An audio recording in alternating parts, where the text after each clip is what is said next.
Hey guys, welcome back. Today we have another problem from balanced bracket category. So the problem statement here is given a parenthesis string containing only characters open bracket and close bracket. In this string, two closing brackets are treated as closing parentheses, okay? Which means if you have one opening bracket, then two closing brackets are required to say that this string is balanced. So that's the condition. And again, the opening brackets should always come before the closing brackets. And finally, we have to return the minimum number of insertion needed to make the string balanced. Okay, so I'll say this one, string balanced.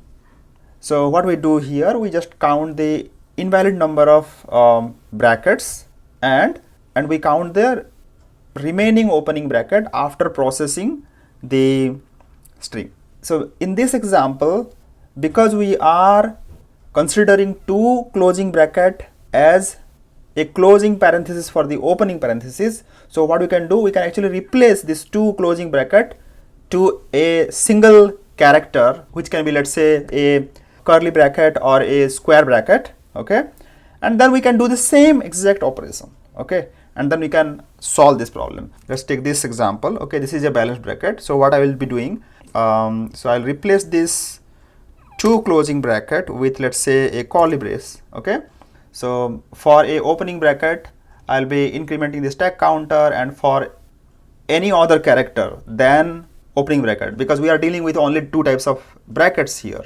So in the else case, I'll be doing the same exact operation what I do for checking the balanced brackets. Okay, so in that case, it will be the stack counter will be 0. So finally, we don't need any extra characters to insert. Let's see this example. Okay, very interesting this one. First step we are doing is replace this two closing bracket with a curly bracket. So we'll replace this. Okay, now the string will look like this. Now opening bracket, push the stack. Okay, stack size is 1 now. Closing curly bracket, pop from the stack. So stack size is 0 now.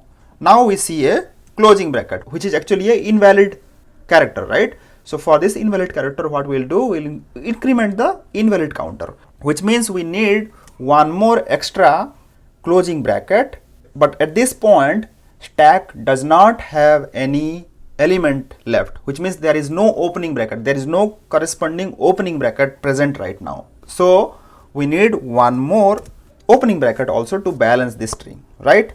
So which means finally we have invalid count actually equal to 2, okay, and stack, or how many opening bracket were remaining when we solve this problem, was actually stack equal 0. I think this will be very clear when I write the code. So yeah, let's go ahead and write the code. We are going to return an integer, so int min insertions, and input is a string, so string s. Let's do some sanity check. If s is empty,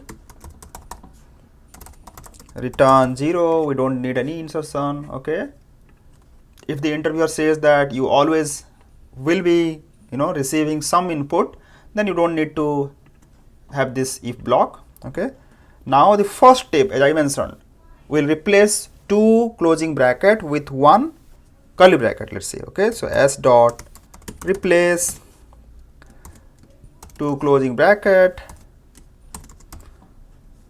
with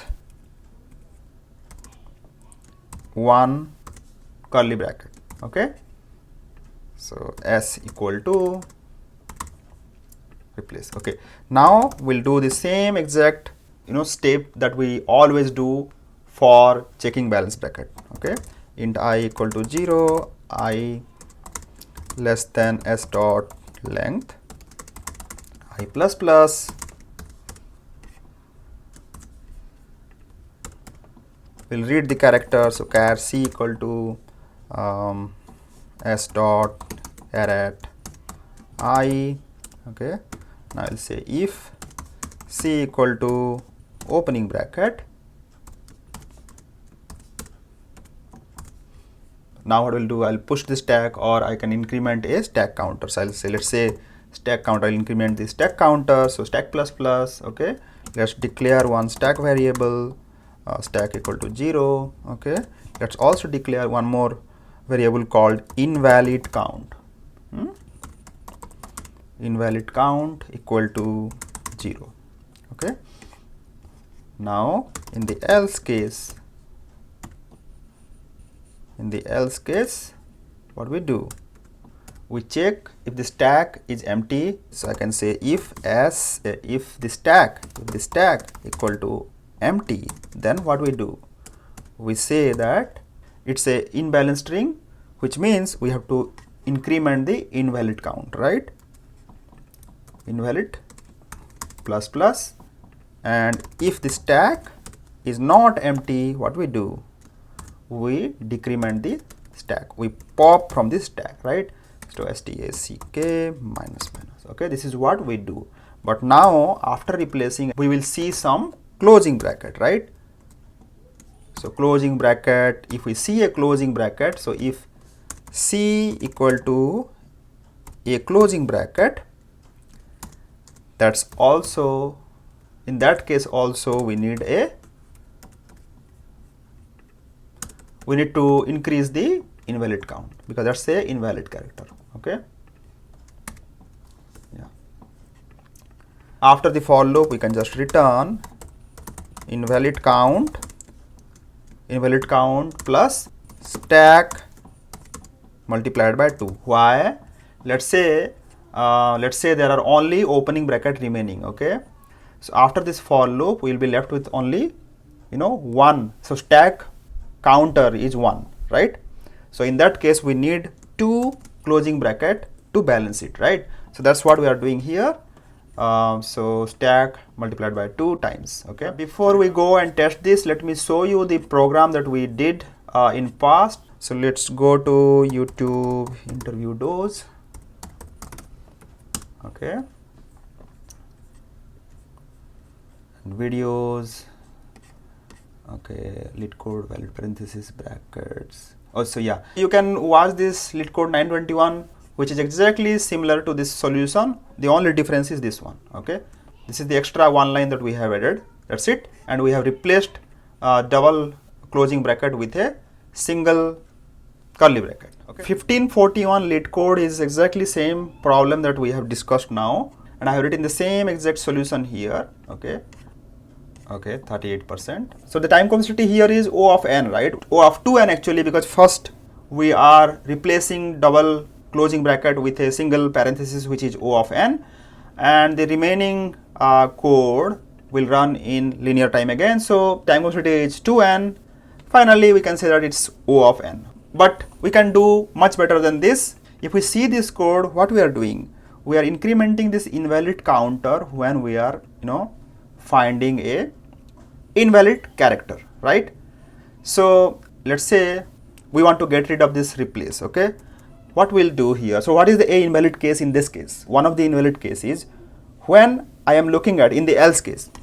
So for the else case, when I am looking at this character and when my next character is not a closing bracket, it is a invalid case, right? Or in another way, if we see this, what we can say, this character should be a closing bracket and the next character also should be a closing bracket. So just the opposite case is a invalid case. So how can we write that invalid case here? So for the invalid case, when I am looking at the next character and that is not a closing bracket, okay, then it's a invalid case. So in the valid case scenario, we are looking at 2 characters at the same time, right? So we have to skip one character. So I can say else increment the I index. For this if block, actually there is one more condition we have to add here. Let's say only one closing bracket is there. In that case, length is 1, right? Okay, we come here in the else case, 0 plus 1 is 1, character at 1, which does not exist, right? So to allow that, what we can do, I plus 1 equal to s dot length. Or, so for this case, we know that we need 2 insertion, which is 1 opening bracket and 1 closing bracket, right? So that is taken care here, and invalid count will be 2 and stack will be 0. So finally we should be returning invalid count 2, which is solved here. Okay, so this is the optimization to the first solution that we wrote by not replacing the 2 closing bracket with a curly bracket. Okay, but I think in a interview environment you might not be able to come up with this particular solution. You can always go with the first solution that we wrote, and that should still be accepted because that's a O of n time complexity. Okay, so that's the solution, guys. Thanks for watching, guys, and this is my channel. I'm not going to do thousands of problems in the LeetCode in my channel, but I would like to target certain questions which are very, very helpful to open your thought process for cracking a coding interview. You can encourage me by subscribing or liking my videos. Stay tuned and see you next time. Until then, bye, take care.